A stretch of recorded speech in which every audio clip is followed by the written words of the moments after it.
Natural resources are divided on the basis of origin, development, renewability and the distribution.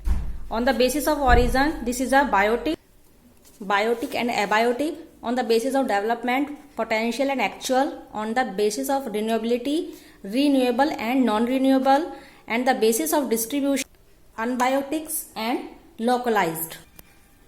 Biotic resources क्या होते हैं? All living things are included in biotic resources. जितनी भी आपकी जीवित चीजें हैं वो किसमें इंक्लूड हैं? बायोटिक रिसोर्सेज में. Biotic resources are obtained from living things such as animal, plants and micro organism. Okay, some example of biotic resources are wood, crops, medicines, leather and milk. And the abiotic resources is non-living things such as water, air and land. Some example of abiotic resources are rocks and minerals.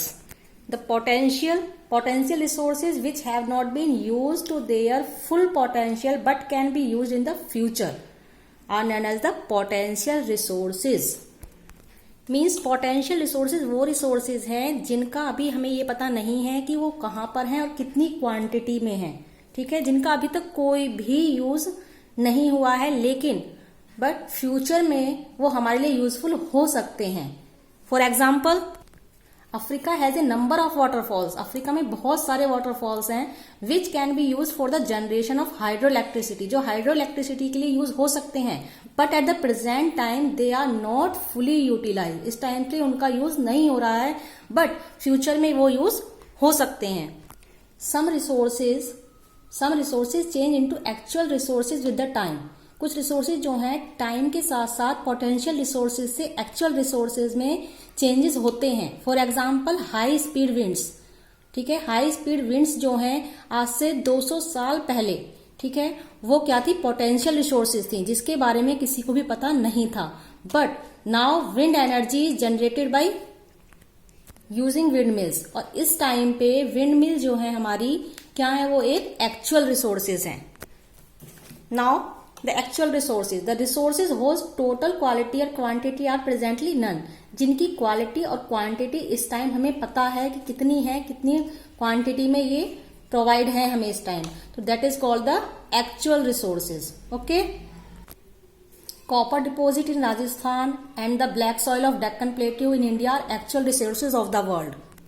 Now the renewable resources, जैसा कि इसके नाम से ही पता चलता है आपको कि जो कि the resources that can get renewed, जो कि रिन्यूड किए जा सकते हैं quickly, that is called the renewable resources.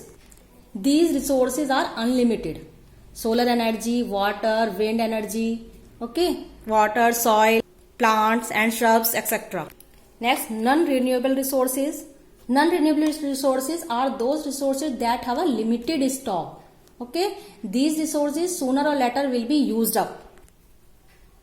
अगर ये रिसोर्सेज आपके एक बार खत्म हो जाते हैं तो इनको बनने में बहुत टाइम लगता है. जैसे कि आपके मेटल्स हैं, मिनरल्स हैं, ठीक है, बेस्ट एग्जांपल है ये आपके नॉन रिन्यूएबल रिसोर्सेज के. ठीक है, ये बहुत लंबा टाइम लेते हैं दोबारा से रिन्यू होने में, इसलिए that is called the non renewable resources. Now is the abiotics resources. Abiotic resources are those resources that are found everywhere on the earth.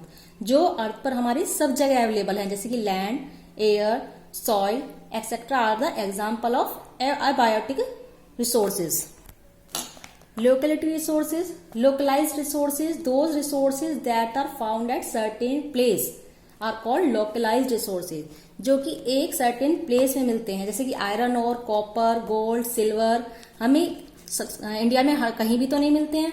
ठीक है, जहां वो एक सर्टेन प्लेस पे जहां उनका एरिया है वहां मिलते हैं, that is called the localised resources.